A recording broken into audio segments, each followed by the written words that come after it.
I was 15, I had my first girlfriend. We lived in an upper-class area, very quiet and peaceful streets. My girlfriend Casey also lived 2 blocks away, so I could walk to her house almost nightly. One Thursday night during break, when I had nothing to do, I started my walk over to Casey's house. It was on the later side of the night, but I didn't really have a curfew, so it didn't matter. But pretty soon, I thought I could start hearing noises from around me. And when I say around me, I mean mostly behind me.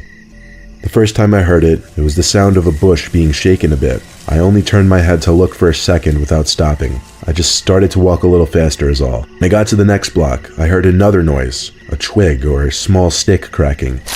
I stopped this time and turned around. All I saw was the empty street and the bushes that lined up along each property to separate the sidewalks from people's properties. Basically next to the street was a wall of bushes, and I didn't see anyone or anything that could be making these weird sounds.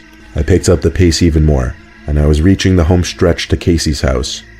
Of course, there was another sound again, this time more like footsteps. Quick, light footsteps. I turned again without stopping. No one, nothing. I could see Casey's house now. I called, and she picked up right away. I told her how freaked out I was getting because I kept hearing noises. I walked around the bushes surrounding her driveway and stepped onto her property. I noticed her staring out her bedroom window upstairs. She waved at me as she left on the phone, and I waved back. Then she asked me, "Who's that guy right behind you?" I turned right around and saw a fully grown man crouch walking maybe 10 feet in back of me. I screamed and ran for the door and started pounding on it. The man grabbed me and tried to put me in some kind of headlock, but he let go and ran away pretty quickly. Casey's mom opened the door with a look of dismay on her face.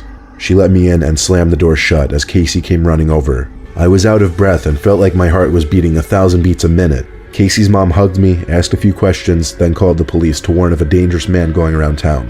Casey's mom let me stay over that night for obvious reasons, and she drove me home the next day.